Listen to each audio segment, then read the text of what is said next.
Have you ever found yourself playing Search and Destroy or Headquarters and have to stare down one of these really annoying Riot Shield users that you just can't quite seem to kill? Well, if that's the case, in today's video I'm going to help you out by showing you the best way to kill Riot Shield users and talk about some of the new gun buffs in Modern Warfare, because some of the changes in the last patch have finally taken effect and the Uzi and AK47 have been buffed in ways that kind of blow my mind, especially the AK47. It is insanely powerful to now. We're going to start off with the Riot Shield, then talk about the gun buffs, but we're going to be doing both of those after we talk about today's sponsor. Today's video is sponsored by Raid Shadow Legends, which is a dark fantasy RPG that used to just be a mobile game, but now is on PC and crossplay compatible as well. I've probably sank about 500 hours into this game over the last couple months, and I've enjoyed it because it reminds me of those old school dungeon crawly kind of RPGs where you have this nice sense of progression as you move up and fight harder and harder enemies. For example, this is me trying to clear the level 85 Magic Keep and the Magic Keep boss, even though my biggest unit is only level 50. I kind of went all eggs in one basket on weaken and decrease defense so that I can go for these Hail Mary attacks on bosses that are much higher level than me. The Season 1 Battle Pass is now live, so there's even more challenges to complete and even more rewards to earn, like the Ice King here. I was fortunate enough to get my own name in this game. I just play under Drifter, and I'm currently in a clan, Prestige Legends, with Prestige's Key. Amazon Prime integrates with Raid Shadow Legends just like it does with Twitch Prime. You get free loot just for linking your accounts. This week, which is up to March 8th, you're going to get 5 free Ancient Shards and 4 rank 4 chickens, literally just for linking accounts, and as a guy who's played a lot, I'm going to let you know that is very valuable. So what are you waiting for? Why not download it right now? It's literally free. New players get 100,000 silver and a free Epic Champion Jotun just for signing up. The link is down there below in the description. It's very easy to find, first link in this video, and I think most of you are gonna like this game. We are back from the brink of sponsorship. Sorry that it had to come so early in the episode. That's just the way Raid likes it. I personally would have done it in the halfway point, but just didn't quite pan out that way. So now let's talk about how to kill Riot Shield users. The first and most obvious way is, yes, you can move to the side and shoot them in the legs or the shoulders or whatever. I think this is a terrible method because when you add lag compensation into the game, it seems like the shield always protects their whole body and I can never quite get the hits that I want. Sometimes you can jump up and clip the tippy top of the head through the shield somehow. It's much more effective when you're closer, but if you're going to be close enough for this strategy to really work, they're going to shield bash you in the face almost instantly. You can shoot them in the feet if they're running at you quite easily. If they're crouch walking, you can still technically do it, but the hitboxes are super tiny. You know, guides and online and little in-game tutorials will tell you to throw grenades behind people or throw C4 behind people, but unfortunately these tactics are only going to work if your Riot Shield user isn't wearing EOD, which they probably will be. The Claymores are interesting. If they walk into the front of the Claymore, they take absolutely no damage like you just saw. However, if they were to sprint into the Claymore, since their body's exposed, they die instantly, again, if they're not wearing EOD. And if you hit them from the side, it's basically the same thing. The shield offers no side protection. You'll see as Delta Change moves forward, it doesn't save him whatsoever. Proximity mines are a little bit of a weird one. In some ways, they function a lot like the Claymores, except that the shield user always seems to take some damage, but not enough to kill them from the front. However, if they come in from the side, since the shield isn't protecting them, they will die instantly. And oddly, if they're crouched and moving forward, it'll detonate and the shield will block it on their back and they don't get hurt very much at all.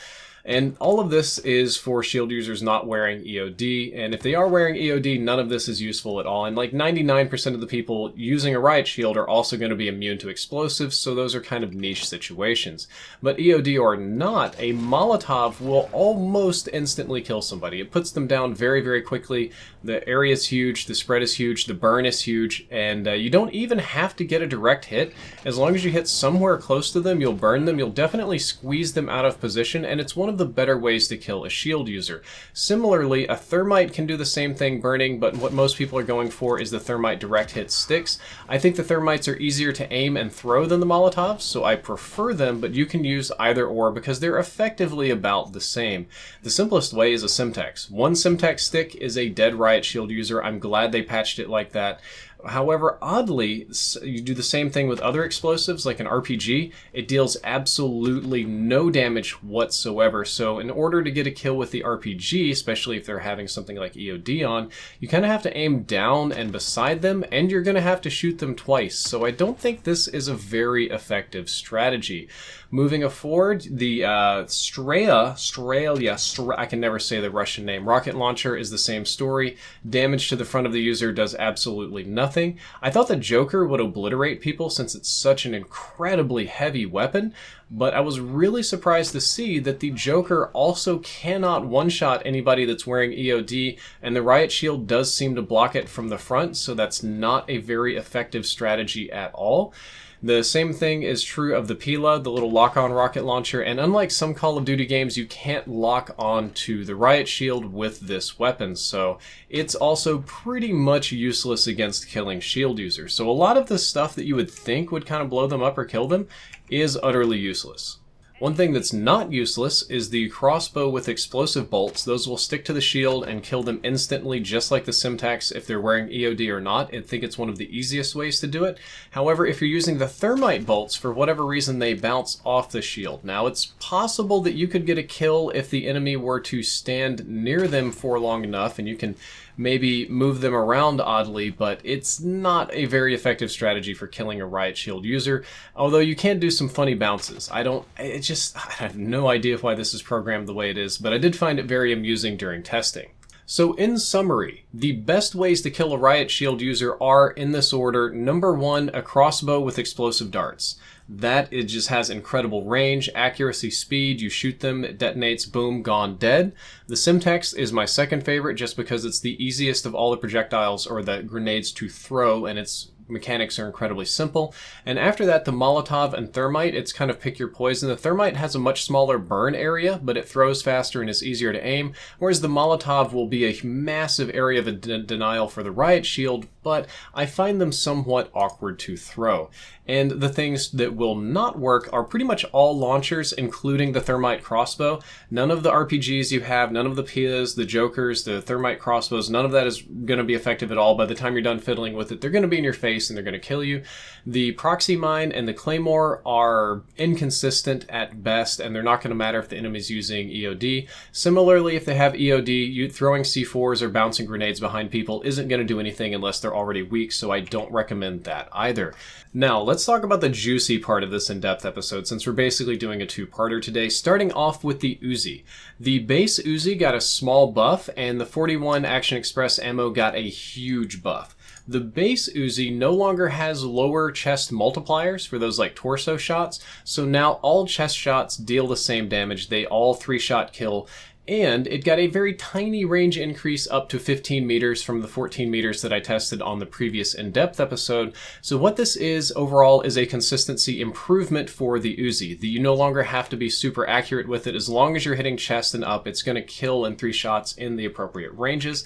Not the biggest buff, but the crazy one was on those .41 AE rounds, and I think this has finally been buffed and patched to how it was supposed to do to begin with, but they now have the same shots to kill as the base version, but they have a huge, colossal 3-shot kill range. You can see it right now on the screen.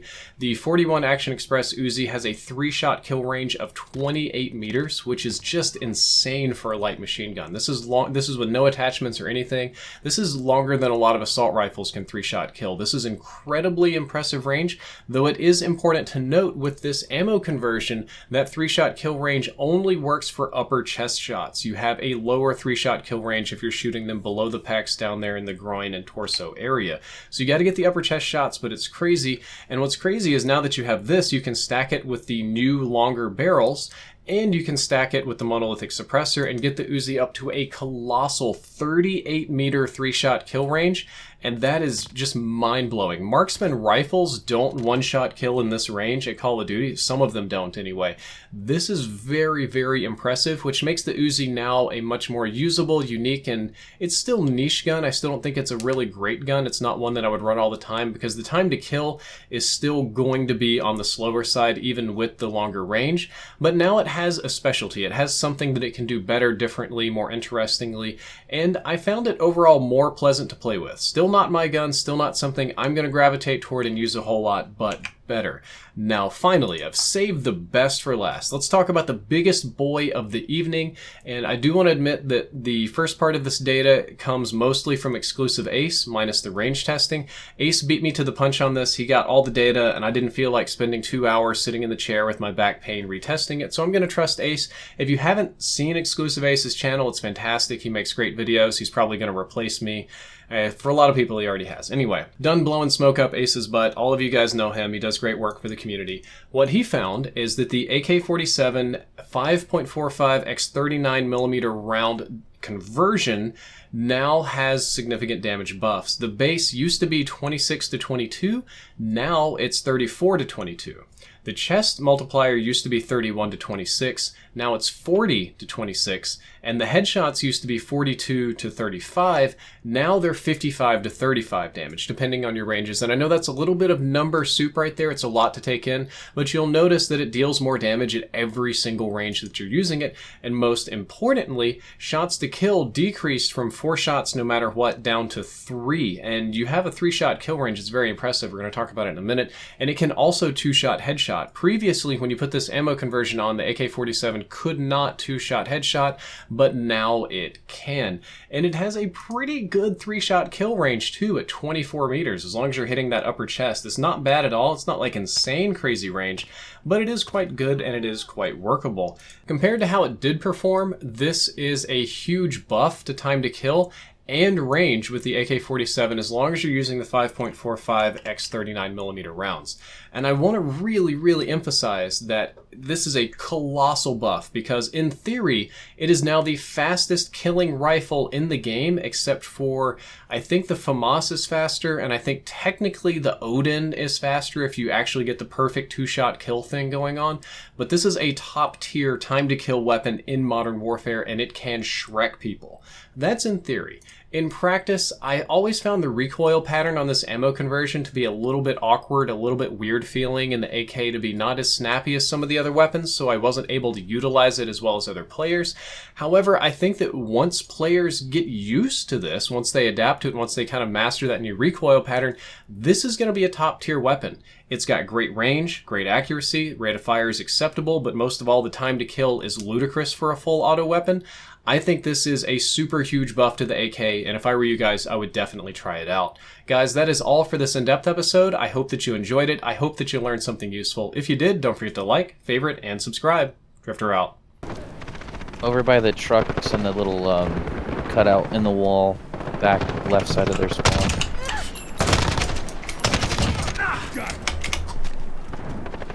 Kill confirmed. Reloading.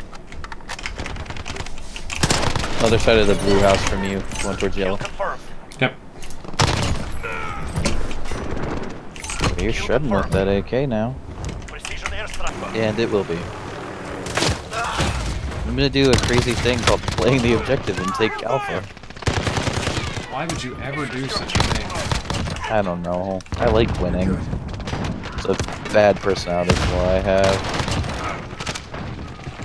You know, actually, it makes me feel good to know that I've killed the MAGA guy like 5 times in a row now. Oh. Kill confirmed.